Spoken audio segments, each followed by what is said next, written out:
நம்ம ப்ரௌன் ரைஸில் நம்ம புட்டு செய்ய போகிறோம். அதுக்கு நான் டபுள் ஹார்ஸ் பிராண்ட் தான் எடுத்திருக்கேன்.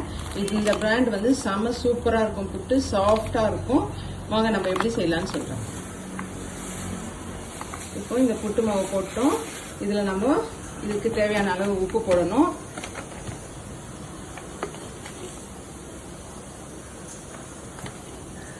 யாருக்கெல்லாம் புட்டு வந்து கடலை கறியோடு சாப்பிடணுன்ட்டு பிடிக்குன்னு சொல்லுங்கள். நான் வந்து புட்டை வந்து தேங்காயும் அப்புறம் வாழைப்பழம் வச்சு சாப்பிடுவேன். யாருக்கெல்லாம் கடலை கறியோடு சாப்பிடுவீங்கன்ட்டு எனக்கு கமெண்ட் பண்ணுங்கள். இப்போ இதுக்கு நம்ம பச்சை தண்ணியை தெளித்து இதை புட்டு மாவு மாதிரி பிசையணும். பிசைஞ்சிட்டு காட்டுறேன். தண்ணியை நம்ம தெளித்து தான் பண்ணணும். சப்பாத்தி மாவு மாதிரி வந்து ஃபுல்லாக தண்ணியை ஊற்றிட்டு பண்ணக்கூடாது. கொஞ்சம் கொஞ்சமாக தெளித்து தான் பண்ணணும். இங்கே பாருங்க, அந்த ஈரப்பதம் வந்தாலே போதும். எல்லாமும் ஒன்றா சேர்ந்து ஈரப்பதம் வரணும்.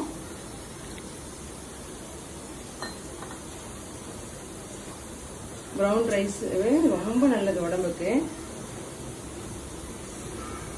புட்டு மாவு நல்லா தண்ணி தெளித்து நல்லா பிசைஞ்சு வந்துட்டோம். இதுக்கு பக்குவம் என்னன்னா, நம்ம இப்படி முட்டி பிடிக்கிற மாதிரி வரணும், கொழுக்கட்டை மாதிரி வரணும். அப்போனா நம்ம மாவு கரெக்டாக பிசைஞ்சிருக்கோன்னு அர்த்தம். இது வந்து எனக்கு என்னுடைய ஃப்ரெண்டு 20 இயர்ஸ் ஃப்ரெண்டு வீரலட்சுமின்ட்டு அவங்க தான் சொல்லி கொடுத்தாங்க. அவங்க ப்ராப்பர் கேரளா, இங்கே சென்னையில் வந்து செட்டில் ஆயிட்டாங்க. அவங்க தான் எனக்கு இந்த டிப்ஸ் சொன்னாங்க. இதில் கட்டியாக இருந்ததுன்னா மிக்சியில் ஒரு பல்ஸ் மோடு கூட போட்டு எடுத்துக்கலாம், ஒன்றும் ஆகாது. இன்னும் நல்லா சாஃப்டாக கிடைக்கும் நம்மளுக்கு. இப்போ சின்ன பசங்க, இப்போ பிகினர்ஸ் எல்லாம் இருக்காங்கன்னா இந்த கட்டியெல்லாம் உடைக்க தெரியாது இல்லையா, அவங்க என்ன பண்ணாங்கன்னா பல்ஸ் மோடில் போட்டு மிக்சியில் எடுத்துட்டோன்னா சூப்பராக வந்துடும். இதுதான் பக்குவம். இது ஒரு 15 மினிட்ஸு நம்ம ஊற வச்சு வெயிட் பண்ணுவோம். வச்சு நான் இந்த சரட்டை புட்டில் தான் செய்ய போகிறேன். இந்த அச்சு தான் எடுத்துக்கிறேன். இந்த குழாய் புட்டும் இருக்கு. ஃபர்ஸ்ட் இதை பார்த்துடலாம். இதுக்கு தேங்காய் போட்டுக்கணும். ஃபர்ஸ்ட் பேஸில் தேங்காய் போட்டுடணும். அப்புறம்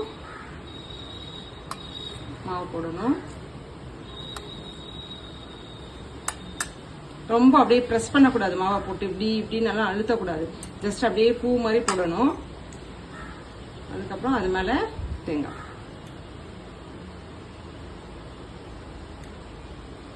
இல்லை, ரெடி ஆயிடுங்க.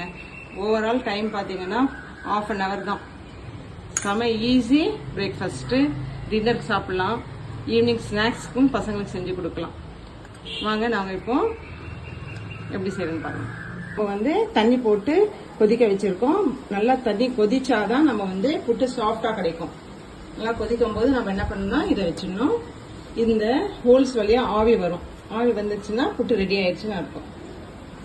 கொலா புட்டுல இப்போ செய்யலாம்.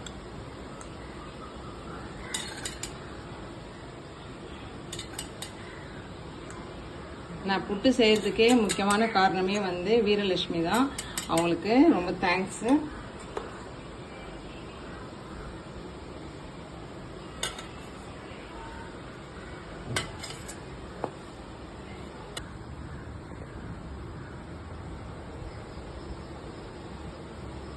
மாவு போட்டு அழுத்தக்கூடாதுப்பா, இப்படியே தான் வைக்கணும்.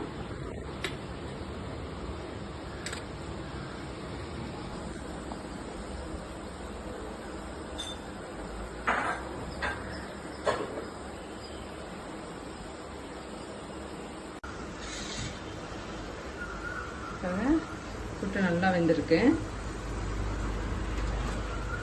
இப்போ இதை எடுத்துடலாம்.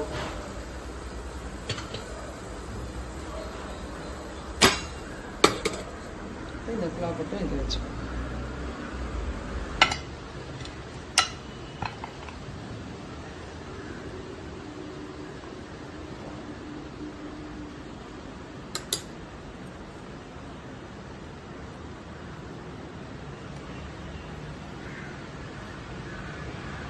நெய் வேணும்னா இது மேலே நெய் கூட நம்ம ஒரு 2-3 ட்ராப் போட்டு கொடுக்கலாம். ஆனால் நான் டயட்டில் இருக்கனால நாட்டு சர்க்கரை யூஸ் பண்ணுறேன். நெய் எடுத்துக்க மாட்டேன். இதுக்கு சைட் டிஷ்ஷு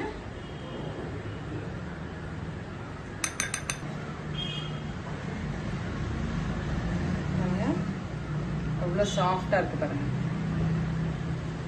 ஆவி பற. புட்டு ரெடி ஆயிடுச்சு.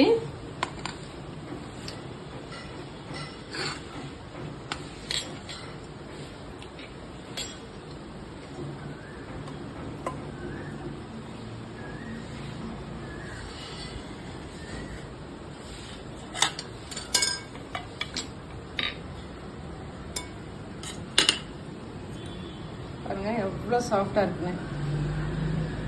மெத்துன்னு இருக்கு பாருங்க. இதுக்கு பக்கத்துல நாட்டு சக்கரை வச்சுப்போம். நாட்டு சக்கரை வேணும்னு சாப்பிடலாம், இல்லை கடலைக்கறி வேணும்னாலும் வச்சுக்கலாம். வாங்க சாப்பிடலாம்.